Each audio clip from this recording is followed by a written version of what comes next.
First Lady Melania Trump donating 10 Dr. Seuss books to a school in Massachusetts. But the school's librarian rejected the gesture, sending a letter thanking Mrs. Trump for the book, saying our school doesn't need them, and offering her some advice that a lot of people think reads like a dig. The First Lady's office has responded. So let's talk about it. Joining me now, Fox News contributor, syndicated radio host Leslie Marshall, and Fox News contributor Rachel Campos-Duffy. Welcome to both of you.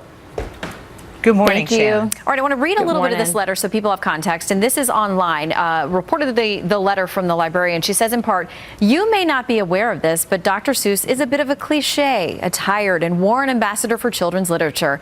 As First Lady of the United States, you have an incredible platform. Why not go out of your way to gift books to underfunded and underprivileged communities that continue to be marginalized and maligned by policies put in place by Secretary of Education Betsy DeVos?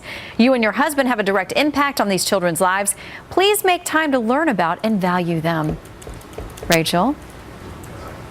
I mean, this is just incredible. There was an article or an op-ed this week in the Wall Street Journal that said the politicization of everything. Indeed, a beautiful letter written by the First Lady with free books to the children, by the way. I don't even know if it was hers to reject or return. These were a gift to the children.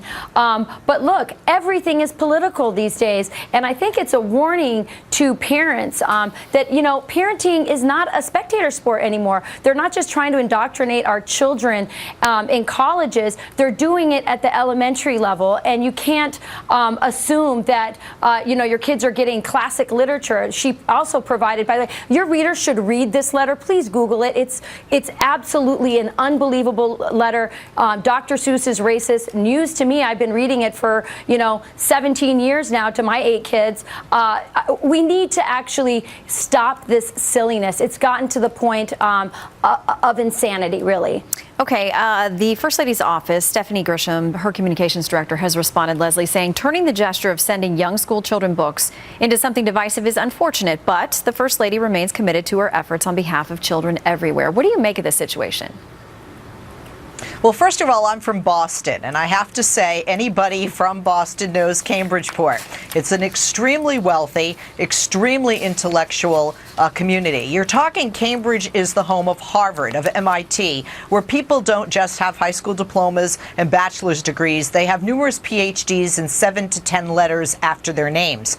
I love Dr. Seuss. My kids read it. I have it at home right now on their bookshelves. However, one of the things I would agree with is this is not an area that needs any donations. This is an extremely wealthy area, and there are books being given by Ivy League universities and private schools and people that have 7-digit paychecks to do that. Quite frankly, although the librarian did make it political, she's within her right. And what I thought was more ridiculous was that the First Lady would even bother to respond. I dare say Laura Bush, a Republican former First Lady who was a librarian, I don't think she would have responded at all. I think she simply would have said, okay, Leslie, I'll send the books elsewhere, and moved on. Leslie, can I ask you, do you think that librarian would have returned those books had they been donated, say, by First Lady Michelle Obama? Do you really believe that that would have happened? Or that she would have sent such a condescending, mean, rude letter? Well, she may not have sent the letter in a condescending tone. However, she would have returned the books. And I don't think we would have heard about it, Rachel. I don't think we would have talked about it, because with any prior First Lady, I don't think we would have heard about it. This administration seems to respond to anybody who doesn't like them or doesn't like what they do. We got to leave it there. I want to make sure that I say, the school system was contacted about this. They told the local CBS affiliate there in Boston that the librarian was not authorized to accept or reject donated books on behalf of the school or school district, and that we've counseled the employee on all relevant policies, including the policy against public resources being used for political purposes. We'll tweet out a link to the letter, let people read it for themselves and see what they think. In the meantime, Rachel and Leslie, have a great weekend. You too, Shannon. Thank you. Happening now, coming up.